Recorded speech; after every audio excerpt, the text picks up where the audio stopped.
I'm alive. Now I have to watch what I say.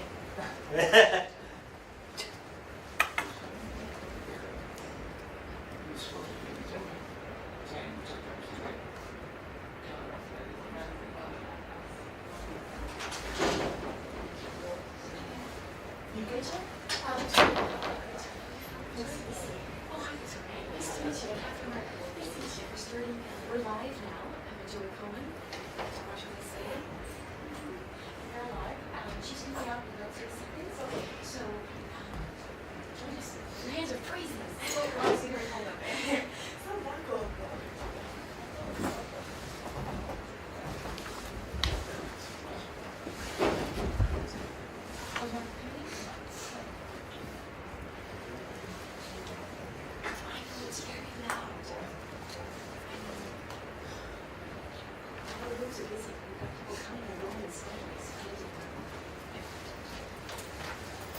Okay, good morning everyone, and thank you for coming this morning as we launch the Hamilton Police Service Firearm Amnesty Program. We have a brief but important agenda this morning. Our first speaker this morning is our police chief, and please welcome Chief Glenn DeKalb.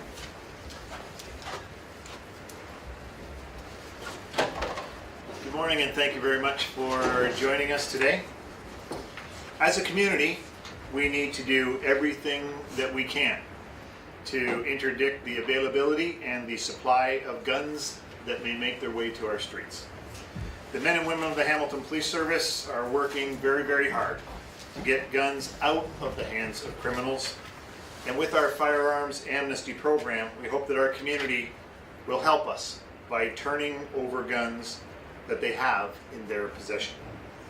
Removing unwanted guns will reduce the risk of having firearms stolen from residential break-ins and that may later be used for criminal purposes. With this program, the community can help Hamilton Police to reduce further incidents of gun violence on our streets, and even if we recover just one gun, together we will be making our community safer. For the next month, the Hamilton Police Service will be encouraging the safe and secure surrender of unwanted firearms. Every gun that is turned in means one less gun that could be used in a crime and end up on our streets. The phones have already started to ring, and what you see placed here before you is what has already come in: 5 guns, ammunition, as a result of responsible citizens calling and doing the right thing to remove these firearms. There have been crime guns seized in Hamilton that have been stolen through residential break-and-enters, so it's just as important to have guns that are susceptible to theft safely surrendered. The service is very committed to stopping gun violence in our city, and we want the community to be aware of the need to do their part and to come forward with unwanted firearm to be turned in. I want to thank Inspector Evans for the work that he is doing and recognize the contribution of the entire team as we work safely to continue to remove guns from our streets. Thank you. Thank you, Chief. And to speak to the details of the Firearms Amnesty Program, I'd like to ask Inspector Paul Evans to please come up. Good morning, everybody, and thank you for coming once again. As the Chief said, this is a wonderful initiative with our community. It's one of the many tools in our tool belt with regards to crime prevention and partnering with our communities. The amnesty itself has already kicked off to a very successful start, and as you can see before it, we have a number of firearms that have already come in. This is exactly what we anticipated and what we were targeting. We have a very good gentleman in our community who had firearms passed down to him from an elderly relative who had passed away, and he didn't know what to do with them. So we were able to attend yesterday and recover these firearms from him in various states of storage. And that's what the amnesty is all about. People with firearms they no longer want, we want to get them from their homes so they can live stress-free with regards to any concerns of a break-in or anxiety of what to do with them or how to safely dispose of them. So our program itself is made simple for our community. It's a one-stop shop. All we're asking is for the community to call in. We have a phone number set up. It's an amnesty phone line. The number is 905-818-9656. Again, it's 905-818-9656. It's as simple as that. You make the phone call, and we have an amnesty line set up. If an officer answers, we will arrange for a pickup at that time. If the officer is busy taking another call from another member of the community, it will go to a voicemail. Just ask that the community leave their information, a callback number to the line, and we will get back to you at our first opportunity. And convenient enough, we will set up a time that's suitable to your schedule, and we will come to your residence and safely pick up the guns and dispose of them safely from the community. The big message that we want to put out there is this is for your convenience, to alleviate all stress and anxiety with regards to this.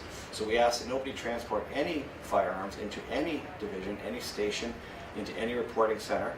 We ask that you leave them at your home, do not transport them in your vehicles. From a public and officer safety standpoint, we want to make this as simple, as convenient as possible for you around your busy lives and schedules, and we will come to your residence.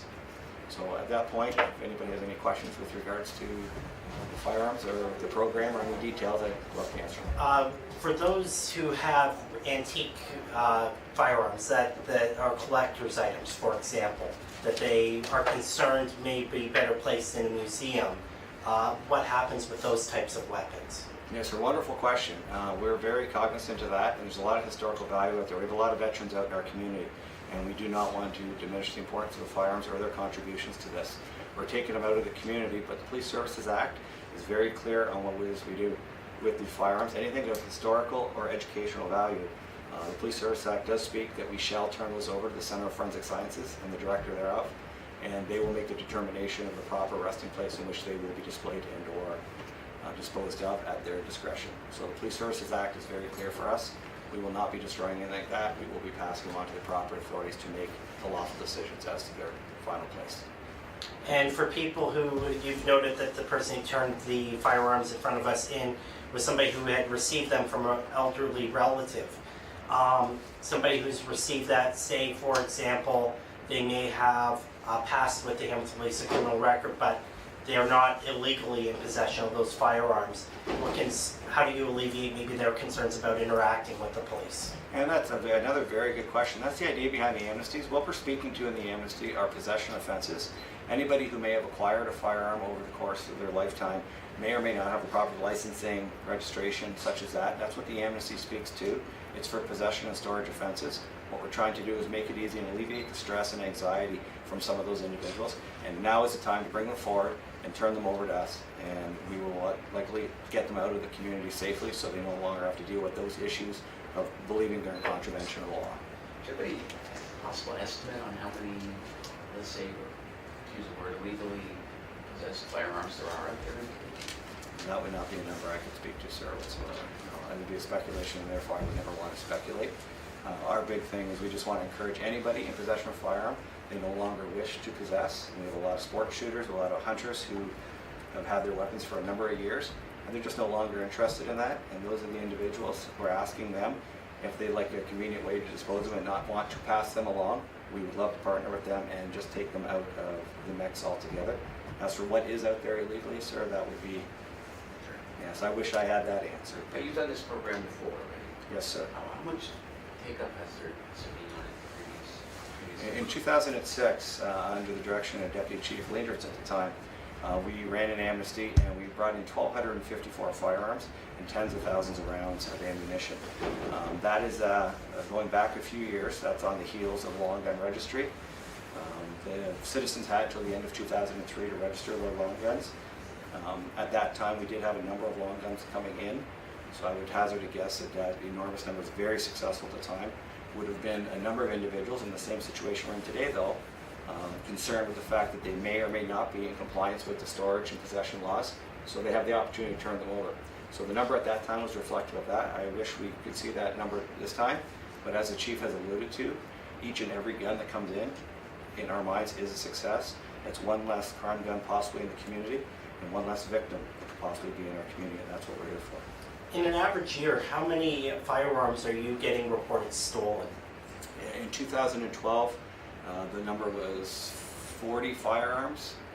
I believe it was 40, and then in 2013, it was 59. So in the course of the last 2 years, the Hamilton Police Service have taken 99 stolen firearm reports. Any other questions at this point? Okay, great. Thank you, Inspector. Thank you. Important to note, we will be keeping the citizens of Hamilton updated via social media, Twitter, so at HPS Media, at Hamilton Police, and the hashtag we'll be using is hashtag firearms amnesty. So I encourage anyone to follow the social media feeds to keep an update on the progress of the program. Please feel free to take any pictures you'd like of the property that we have here today, and I do have a media release for you before you leave today. Thank you very much for coming.